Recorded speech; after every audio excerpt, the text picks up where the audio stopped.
जितने आमीन बोल रहे हैं वो अपने हाथों को उठाओ और हाथों को उठाओ, विश्वास करो कि आज आपके लिए रास्ते खुल रहे हैं। मैं प्रोफेटिक वर्ड्स दे रहा हूं आज आपको, आपके लिए बड़े बड़े रास्ते खुलेंगे। जो बीमार हैं जाओ, चंगे हो जाओ आज यीशु मसीह के नाम में। तुम कोर्ट केस से आजाद हो जाओगे इस हफ्ते में यीशु मसीह के नाम में। घोषणा करता हूं कि इसी समय और भविष्यवाणी करता हूं, तुम्हें जिसने निराश किया है, मैं कह रहा हूं थोड़े दिन के अंदर वही तुम्हें आशा दिलाएगा यीशु मसीह के नाम में। मैं कह रहा हूं कि आज जो लोग निराश हैं, मैं कह रहा हूं कि आज थोड़े दिन के बाद आप देखेंगे 3 महीने के अंदर गवर्नमेंट जॉब के लिए कह रहा है कि तुम गवर्नमेंट जॉब की कुर्सी पर हाथ लगाओगे यीशु मसीह के नाम में। आप ब्लेस हो जाओगे आज रात के बाद, तुम्हारा गर्भ आशीषित होगा, तुम्हारा घर में फेमस बच्चे पैदा हुआ करेंगे आज के बाद, तुम्हारे लोग फेमस हो जाएंगे, तुम्हारा नाम महान हो जाएगा यीशु मसीह के नाम में। यूसुफ को कहा तेरे पुत्र खड़े होंगे, कह रहा कि इसी समय यूसुफ को कहा कि जहां तेरे पुले खड़े होंगे और 11 स्टार, कह रहा 11 तारे तुझे दंडवत करेंगे। अगर ये विश्वास ना करता इस बात पर तो उसी समय ये प्रधानमंत्री ना बनता। इसने विश्वास किया उस बात पर और उसी समय ये चला गया। कहता है कि जब परमेश्वर ने, कितने दुख आए इसकी लाइफ में, कितनी प्रॉब्लम आई, और ये कह सकता था परमेश्वर तूने तो मेरे लिए भविष्यवाणी की थी कि 11 तारे तुझे दंडवत करेंगे। यहाँ तो भाई मुझे दंडवत करने के बजाय मुझे कह रहे हैं झुक जा, मुझे कह रहे हैं काम कर, और कह रहा कि तूने कहा था मुझे 11 तारे दंडवत करेंगे, इन्होंने तो मुझे कुएं में डाल दिया। तूने मुझे कहा था 11 तारे दंडवत करेंगे, मैं तो इसी समय मेरे पूले खड़े रहेंगे। कहता कि मैं तो दूसरों के खेत में काम कर रहा हूं पोती पर के। कहता तूने कहा था पूले खड़े रहेंगे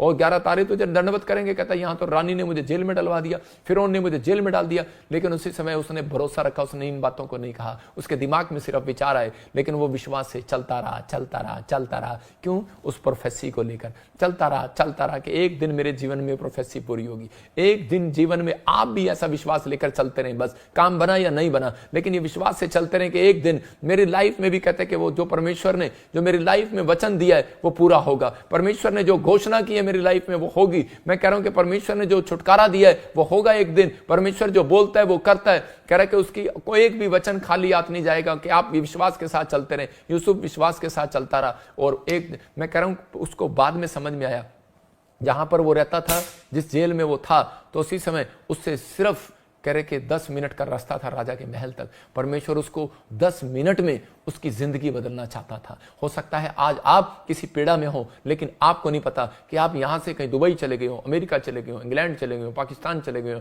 दिल्ली चले गए हो, बॉम्बे चले गए हो, लेकिन वहां जाकर भी दुख उठा रहे हो। छत्तीसगढ़ चले गए हो, ऑस्ट्रेलिया चले गए हो, लेकिन आप वहां जाकर भी दुख उठा रहे हो। लेकिन परमेश्वर का आत्मा कह रहा आपको नहीं पता, आप जहां आए हैं वहां अब दुख की घड़ियां खत्म होगी यीशु मसीह के नाम में। विश्वास करें, अगर आज आप परमेश्वर के पास आए, आपकी दुख की घड़ियां खत्म होगी, आपकी समस्या की घड़ियां खत्म होगी, क्योंकि अब कहता है परमेश्वर कह रहा है विश्वास करने वालों के लिए, अगर आज आपने दूसरा कर्म किया, मैं कह रहा हूं कि समर्पण और अर्पण, कहता है जब आप करते हैं, विश्वास करना अकेला आपके लिए काफी नहीं है, लेकिन अगर आप परमेश्वर से कुछ चाहते हैं तो आपको विश्वास के साथ कहता है अर्पण और समर्पण भी करना पड़ेगा कि परमेश्वर मैं अपनी लाइफ को पूरा अर्पण करता हूं तुझे। मैं अपने आज से पवित्र आत्मा में कोई टीवी नहीं देखूंगा, मैं आज से पवित्र आत्मा जी कोई गंदी चीजों को नहीं देखूंगा। परमेश्वर मैं आज से समर्पण करता हूं, पवित्र आत्मा जी मैं आज से अर्पण करता हूं कि मैं अपने हाथों को गंदे लुचपन के कामों में नहीं लगाऊंगा, मैं तेरी भक्ति में लगाऊंगा। मैं कह रहा हूं कि जब आप मुंह से अर्पण करते हैं, जैसे हन्ना ने किया, तो परमेश्वर आपके जीवन में वो करता है जो आपने कभी नहीं सोचा। तो आज कह रहा कि वहां से यूसुफ ने अर्पण किया हुआ था, समर्पण किया हुआ था कि परमेश्वर कुछ भी हो जाए, कुछ मिले ना मिले, लेकिन मैं तुझे धोखा नहीं दूंगा। और उसी समय परमेश्वर ने उसके समर्पण को देखा और उसी समय उसको वहां ले गया। कि कई बार दुख हमें वहां ले जाता है जहां हमारी प्रमोशन होनी हो, कई बार बीमारियां हमें वहां ले जाती हैं जहां हमारी प्रमोशन होनी हो, कई बार समस्याएं हमें वहां ले जाती हैं, लेकिन शैतान हमें डराता रहता है कि नहीं तू मर जाएगी, तू मर जाएगा। लेकिन परमेश्वर का आत्मा कहता है कि नहीं, कहता है कि एक पॉइंट परमेश्वर ने रखा है कि ताकि पवित्र आत्मा आपकी जिंदगियों में चमत्कार करे, परमेश्वर आपको आशीष दे। मैं जैसे छोटा सा उदाहरण दे रहा हूं मीनू का। ये जब मैं हीलिंग क्रूसेड करता था पंजाब में, तो उस समय के क्रूसेड में ये वहां पर मीटिंग अटेंड करने के लिए आई। तो मैंने इसको कहा कि परमेश्वर तेरे को, तू बाहर जाना चाहती है फौरन, लेकिन परमेश्वर ने तेरे को सेवा में रखा है। और उसी समय लेकिन इसके अंदर चाह थी कि मैं हांगकांग चले जाऊं और मैं इटली चले जाऊं, अमेरिका चले जाऊं और वहां से मैं ये बड़ा पैसा कमाऊं और मैं बड़ी फैक्ट्री खोलूं और बहुत कुछ करूं, नाम करूं। लेकिन उस समय जब ये हांगकांग में गई, लेकिन उसी समय इसको पता ही नहीं था, और हांगकांग में गई तो वहां पर किसी कारणवश इसको जेल में डाल दिया गया। और जब ये जेल में बैठी तो उसी समय इसने तौबा किया कि परमेश्वर तेरा दास ने जो प्रोफेसी किया था सही किया था, कि मेरी सेवा ही है। और उसने कहा कि मैं अब जिंदगी भर उनको नहीं छोड़ूंगी, लेकिन मैं वहीं जाऊंगी सेवा करने, आप एक बार मुझे निकाल लो। ये होगी 12-13 साल पहले पुरानी बात है। तो उसी समय आज 12-13 साल से ये बेटी हमारे साथ है। ये मतलब यहां पर इसने अर्पण और समर्पण कर दिया।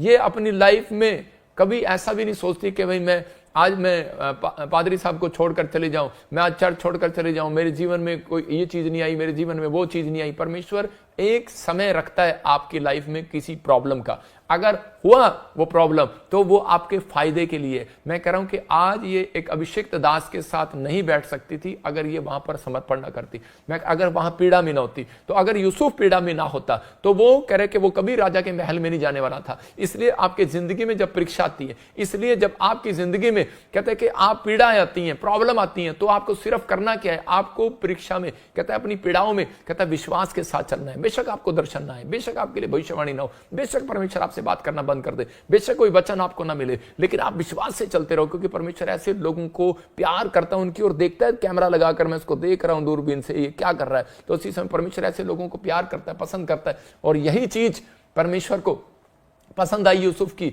और यूसुफ को वहां तक लेकर गया कि पीड़ा में लेकर गया, लेकिन ऐसी जगह ले गया और वहां से सिर्फ कह कि 5 मिनट में उसकी दाढ़ी मुंडी गई, 5 मिनट में उसको फिर से उसके बाल काटे गए, अच्छे कपड़े पहनाए गए, और 5 मिनट में कह कि उसको कह उसी महल में जो उसका सफर था वो सिर्फ मैं कह रहा हूं 11 मिनट का सफर था, 11 मिनट में वो महल में पहुंच गया। तो परमेश्वर की एक बड़ी प्लानिंग है कि जब वो चमत्कार करेगा तो 11 मिनट के अंदर ही एकदम से आपका पासा पलट देगा, आपके फेवर कर देगा, आपकी ब्लेसिंग खोल देगा। 11 मिनट में कुछ भी हो सकता है आपकी लाइफ में। मैं कह रहा हूं कि पवित्र आत्मा जब चमत्कार करने पर आएगा, लेकिन आपको विश्वास से चलना है, आपको भरोसा रखना है कि पवित्र आत्मा मेरी जिंदगी में तू काम करेगा, मेरे लड़के को बदल सकता है, नशे से छुड़ाएगा। बस विश्वास से चलते रहो, चर्च में आते रहो, प्रार्थना करते रहो, पवित्र आत्मा करे अपनी जिंदगी में विश्वास से चलते रहो। कुछ लोग जिंदगी में हार जाते हैं और निराश हो जाते हैं और उसी समय सुसाइड कर लेते हैं, लेकिन परमेश्वर का आत्मा करे ये कर्जे, ये पैसे की तंगी, ये घटी कहता सिर्फ इसलिए कि आप ताकि प्रभु में आए और परमेश्वर यहां से आपके लिए एक बड़ा बिग डोर खोले। अगर आप प्रभु में ना आते, मैं कह रहा हूं अगर आप कह रहे आपके पास सब कुछ होता गया, दुख समस्याएं ना होती, तो आप प्रभु में कभी नहीं आने वाले थे। इसलिए परमेश्वर चाहता है एक बार कह के वो लोग कह विश्वास करें और पवित्र आत्मा उनके जीवन में चमत्कार करे। एक औरत थी, वो हमें दिल्ली से लाइव देखती थी और उसकी लाइफ में कुछ प्रॉब्लम थी, काफी समय से 10-12 साल से वो मकान बनाना चाहती थी, लेकिन उसका कोई लोन नहीं हो रहा था, कोई मकान नहीं था, पैसा नहीं था, कर्जा उसके सिर पर था। एक दिन वो लाइव देख रही थी, गलती से उसने यूट्यूब खोला और इसी समय कोरोना के टाइम में उसने देखा और मैं उसके लिए भविष्यवाणी कर रहा था कि मैं देख रहा हूं किसी बहन को, सीमा को, और उसको घर मिलने के लिए जा रहा है, सोनिया को घर मिलने के जा रहा है, उसकी बेटी का नाम सोनिया और उसका नाम सीमा, और उनको घर की आशीष मिल गया। और जब वो घर मिला उसको तो वो हैरान हो गई और इसी समय कहने लगी, थोड़े दिन के बाद उसको 2 महीने के बाद घर मिल गया। उसकी बेटी ने भी लाइव देखना शुरू किया और इसी समय उसकी बेटी आइलेट्स में 3 बार फेल हुई, उसकी बेटी का भी आइलेट्स में क्लियर हो गया। वो अपने बाप को बताते थे, लेकिन उसके बाप को कैंसर की प्रॉब्लम थी, लेकिन वो एक बड़ा ऑफिसर था और वो बड़ा मतलब कि नफरत गुस्सा करता था। लेकिन उसने भी एक दिन रात को जब सब सो गए, उसने दोबारा से यूट्यूब खोला और लाइव देखा और मैं उसका अचानक उसका नाम ले रहा था और मैं उसको कह रहा था विश्वास से चल, परमेश्वर तुझे चंगा कर रहा है। और उसी समय उसको जब अपना नाम पता लगा तो उसी समय वो हिल गया। तो पवित्र आत्मा ने उसकी जिंदगी में चमत्कार किया। मैं उन लोगों को कह रहा हूं कि आज पता नहीं किसकी लाइफ में पवित्र आत्मा क्या कर दे, लेकिन आपको भरोसा रखना है, विश्वास रखना है, आपको विश्वास से चलना है। पवित्र आत्मा आज रात आपकी लाइफ में कुछ करना चाहता है। आज विश्वास करते हैं फिर भी रुकावटें हैं, क्योंकि शैतान ऐसे लोगों के जीवन में रुकावटें रखता है। कुछ कई बार हमारे जीवनों में इसलिए रुकावटें होती हैं क्योंकि हम परमेश्वर को अपने जीवन को कभी अर्पण और समर्पण नहीं करते। हम कई बार विश्वास से चलते हैं, लेकिन शैतान उनकी जिंदगियों में ज्यादातर काम करता है। अगर आज आपके घर में क्लेश, आपको लग रहा है कि बार बार कामों में रुकावटें आ रही हैं, तो इसका मतलब कि शैतान ने आपको बंधन में डाल रखा है। अब छुटकारा पाने के लिए आपको क्या करना है? आपको शैतानी ताकतों से छुटकारा पाने के लिए पहले विश्वास से चलना है। आप चर्च में आना है पहले विश्वास से, कह रहा दूसरा कहता है कि विश्वास करना है उसके पास, और कह रहा है कि तीसरा कहता है कि अर्पण करना और समर्पण करना। जब आप अर्पण और समर्पण करते हैं तो परमेश्वर काम करता है। पहला शमूएल के 1:11 में लिखा कि यह हन्ना जो है वो इसके पास बच्चा नहीं था, लेकिन ये काफी समय से चर्च जारी थी, शिलो में जारी थी। कितनी समय से, मतलब लगातार एक भी दिन इसने मिस नहीं किया, और ये भेंट भी देती, दशवांश भी देती होगी, प्रार्थना भी करती होगी, लेकिन इसको एक भी चंगाई नहीं मिला, मतलब इसको बच्चा नहीं हुआ। और उसी समय इसकी सौतन इसको चिढ़ाया करती थी, लेकिन ये फिर भी परमेश्वर के घर आती थी। लेकिन एक दिन इसकी जुबान से क्या निकला? एक दिन इसकी जुबान से निकला 1:11 में इसने कहा, यदि तुम मुझे एक पुत्र दोगे तो मैं पूरे जीवन के लिए उससे तुझको अर्पित कर दूंगी, अर्पण कर दूंगी। ये हिंदी में यहां पर लिखा है, लेकिन मेरी बाइबल में लिखा अर्पण कर दूंगी, मतलब कि अर्पण और उसी समय ये अर्पण जब कर दिया, कई बार हम अर्पण जो होता है, क्या हम लोगों को लेकर आते हैं परमेश्वर कि मैं ये अर्पण कर रहा हूं तुझे ये चीज, लेकिन कई बार हमारे मुंह के शब्द परमेश्वर चाहता है कि हम अर्पण करें। जैसे कि हम बोलते हैं कि पवित्र आत्मा अब मैं पाप नहीं करूंगा, मैं बैप्टिज्म लूंगा, मैं अपने आप को, मैं अपने बच्चे को अर्पण कर रहा हूं तेरे लिए, मैं अपनी चीजों को अर्पण कर रहा हूं तेरे लिए। और उसी समय जब इसने अर्पण किया तो उसी समय परमेश्वर ने इसकी कोख को खोल दिया और उसको आशीष दिया। और उसको जब हम बाइबल पढ़ते हैं पहला शमूएल 2:21 में, वहां पर लिखा परमेश्वर ने इसकी सुधि ली और इसको एक नहीं, एक तो बच्चा दिया ही, जब इसको बच्चा हो गया तो इसने उस बच्चे को शमूएल को, उसका नाम शमूएल रखा और ये एली याजक के पास देकर चलेगी। परमेश्वर अपने भविष्यताओं के द्वारा बातचीत करता है। ये निराश थी, हो सकता था कि ये वापस चली जाती, लेकिन ये परमेश्वर के पीछे चलती रही, विश्वास से चलती रही और उल्टा क्या कर रही है, अर्पण कर रही है, समर्पण कर रही है। जब इसने अर्पण किया तो परमेश्वर ने इसको इसकी सुधि लिया और उसके बाद इसको 3 पुत्र और 2 बेटियां और दी। तो इसका मतलब कि परमेश्वर को देने वाला व्यक्ति कभी भी घटता नहीं है, कभी भी घटता नहीं है, वो बढ़ता है। परमेश्वर को जब अर्पण करता है आदमी अपने आप को, तो परमेश्वर उसके जीवन में कहता है कि वो ब्लेसिंग को खोलता है, डोर खोलता है। तो पवित्र आत्मा ने वो रास्ते खोले। मतलब कि आज अगर ये परमेश्वर को प्रसन्न करने वाली ना बनती तो पवित्र आत्मा कह रहे कि इसको कभी भी आशीष ना देता, लेकिन इसने अपने शब्दों से परमेश्वर को प्रसन्न किया। हो सकता है आपके पास पैसा नहीं है, लेकिन आप अपनी प्रार्थना में परमेश्वर को प्रसन्न कर सकते हो। आप सेवा करने के भावना से प्रसन्न कर सकते हो। योशू के 7:11 में बाइबल बताती है योशू के कामों में जब रुकावट आई तो उसी समय जब वो हारने लगे, दुश्मन उनके ऊपर हैवी हो गए, तो उसी समय जब उसने प्रार्थना किया तो परमेश्वर ने बताया उसको, कहता है तेरी मिनिस्ट्री के अंदर, तेरी लाइफ के अंदर एक आदमी ऐसा है। हो सकता है आपकी चर्च में एक आदमी ऐसा हो सकता है आपकी क्वायर में, वॉलंटियर में एक आदमी ऐसा हो सकता है कह रहा है कि आपके जीवन में कोई आदमी ऐसा हो। और उसी समय जिसने कोई कह रहा है कि लालच कर लिया हो किसी वस्तु का, मतलब किसी ने कोई अर्पण कहकर और मुकर गया हो। आज बहुत सारे लोग कहकर मन्नत मांगकर मुकर जाते हैं। परमेश्वर जब उन्हें काम पड़ता है तो वो बहुत बातें बोलते हैं। परमेश्वर जब काम कराना होता है परमेश्वर से तो परमेश्वर हम तेरे लिए ये करेंगे वो करेंगे, लेकिन जब काम बन जाता है तो कई बार हम लोग पीछे हट जाते हैं। ऐसे ही ये अकान नाम का एक व्यक्ति था, जब योशू ने प्रार्थना किया तो परमेश्वर ने उसको कहा, हम 7:11 में पढ़ते, देखो क्या लिखा, हाँ दिखा स्क्रीन पे, लिखा इस्राएलियों के लोगों ने मेरे विरुद्ध पाप किया, उन्होंने मेरी उस वाचा को तोड़ा जिसके पालन का आदेश मैंने दिया था। उन्होंने वे कुछ चीजें ले ली, उन्हें नष्ट करने का आदेश मैंने दिया। उन्होंने मेरी चोरी की, उन्होंने झूठी बात कही और उन्होंने वे चीजें अपने पास रखी हैं। मतलब इसी के 12 में लिखा, कह रहे कि क्लियर के 12 में लिखा, कहता है कि इसी कारण इजराइल के सेना से युद्ध से मुंह मोड़कर भाग खड़ी हुई, यह उनकी बुराई के कारण हुआ। क्या लिख पढ़ रहा है योशू 7:12 में, हाँ निकालिए जरा, गूगल से निकालता है, बाइबल खोला कर, जो वर्ड्स हैं देखो। योशू 7:12 में लिखा कि क्लियर लिखा, उसमें लिखा यदि तुम अपने मध्य में से अर्पण की वस्तुओं का सत्यानाश ना कर डालोगे तो मैं आगे को तुम्हारे संग नहीं रहूंगा। आज बहुत सारे लोग जब कह रहे कि अर्पण की हुई चीजों को फिर से ले लेते हैं, कह रहा है क्योंकि उन्होंने, बाइबल बताती कि अर्पण की हुई चीजों को रख लिया और उसी समय परमेश्वर ने क्रोध किया और एक के ऊपर नहीं, पूरी जाति के ऊपर क्रोध किया, पूरे देश के ऊपर क्रोध किया, पूरे इजराइल के ऊपर क्रोध किया। हो सकता है कहता कि कई बार यार आप प्रार्थना कर रहे हो, बाइबल पढ़ रहे हो, अच्छे से चल रहे हो, लेकिन आपने कई चीजें अर्पण की हो, लेकिन आपने कभी अर्पण करना ना सीखा हो परमेश्वर को। तो उसी समय आप कई बार, जैसे यहां पर उसने कहा, कह रहे परमेश्वर मैं अपने बच्चे के बाल नहीं कटने दूंगी, परमेश्वर मैं इसको दारू नहीं पीने दूंगी, मैं छोरा नहीं फिरने दूंगी। तो अब आप नए नियम में चले जाओ। आप कैसे प्रार्थना कर सकते हैं कि परमेश्वर मैं कभी दारू नहीं पीऊंगा, मैं परमेश्वर कभी ये गलत काम नहीं करूंगा, और उसके बाद भी आप ये कर देते हैं। तो उसी समय इसका मतलब अर्पण की हुई चीजों को कहता आपने ठुकरा दिया। तो उसी समय परमेश्वर नाराज हो जाता है उन चीजों के लिए। आपका समर्पण देखता है परमेश्वर कि आप समर्पित हैं खुदा के कामों के लिए। अगर आप समर्पित हैं खुदा, आप जब बच्चा नहीं होता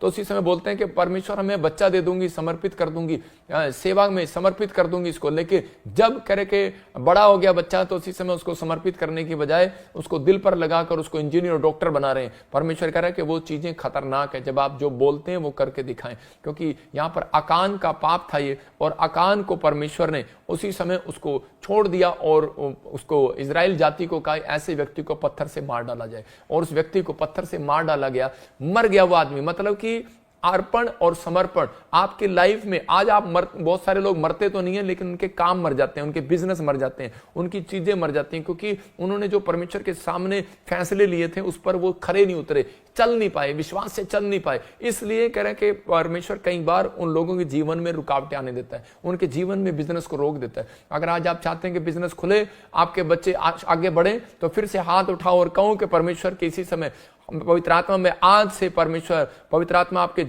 अपने जीवन में अर्पण और समर्पण करता हूं। पवित्र आत्मा जी, मैं इस समय पवित्र आत्मा तेरे कामों में समर्पित हो जाता हूं, अपने आप को पवित्र आत्मा तेरे कामों में लगाता हूं। पवित्र आत्मा आज से इनके जीवन में आशीषों को खोल दे, यीशु मसीह के नाम में आमीन। जो काम करे विश्वास से करें, मतलब पवित्र आत्मा चाहता है प्रार्थना करनी विश्वास से करें, दान देना विश्वास से करें। अगर आपको कोई भी काम करना है, इसलिए शैतान कई बार पीछा करता है, जब आप अपने मुंह के शब्दों को अर्पण करने के बाद वो फिर से उसको सही नहीं करते। और इसी समय कह रहे कि आज कई बार जो है कि बहुत सारे लोग बोलते हैं परमेश्वर मैं 10% दूंगा, मेरा बिजनेस खोले, लेकिन उसके बाद मैं ये दूंगा वो दूंगा, मन्नत मांगकर पीछे हट जाते हैं। परमेश्वर का आत्मा कह रहा है कि आपको वो मन्नत मांगकर पीछे नहीं हटना, जो आपने मुंह से निकाला उसको पूरा करना, नहीं तो नहीं मांगना। तो बहुत सारे लोगों के साथ कह रहा है ये चीजें तब रुकावटें डालती हैं। एक लड़का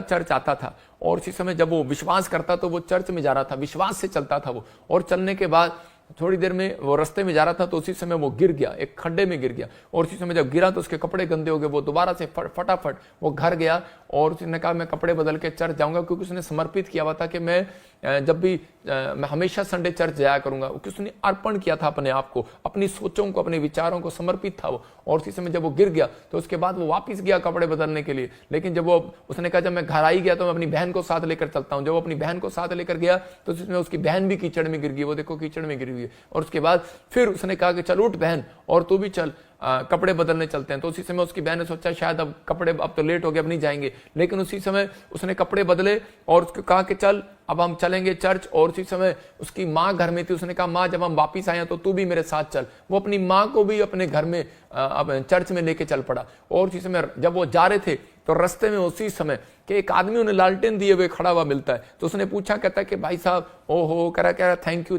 आपने मुझे लालटेन दिखाया। कहता मुझे ये खड्डा ही नहीं दिखाई दे रहा था। तो उसी समय कहता ये खड्डे में हम बार बार गिर जा रहे थे। तो कहता उसी समय उसने कहा लेकिन आप कौन हो? उसने कहा मैं शैतान हूं। उसने कहा हैं? उसने कहा तू मुझे क्यों रास्ता दिखा रहा है? कह रहा है कि मेरे बाप, कहता है कि तेरे को मैंने दुख दिया, खड्डे में डाला, तो कह रहा है कि मैंने सोचा कि तू चर्च नहीं जाएगा, निराश होकर घर चला जाएगा। कहता तू अपनी बहन को ले आया। कहता कि फिर तेरे को दुख दिया, खड्डे में डाला, कहता तू अपनी माँ को ले आया। कहता मेरे बाप, कहता कि अब की बार भी तुझे दुख दे दिया, तेरा बाप बचा तू उसको भी ले आएगा। तो इसके लिए कहता कह जा तू, कह रहा मैंने तेरे को छोड़ दिया। कहता इसका मतलब कह रहा है कई रास्तों से अगर आपको लग रहा है कि रास्ते पर कोई शैतानी ताकत खड़ी, आपका बिजनेस नहीं चल रहा, आप चलते रहो, जाते रहो, चलते रहो। मैं कह रहा हूं एक दिन शैतान शर्मिंदा होगा और वो हट जाएगा यीशु मसीह के नाम में।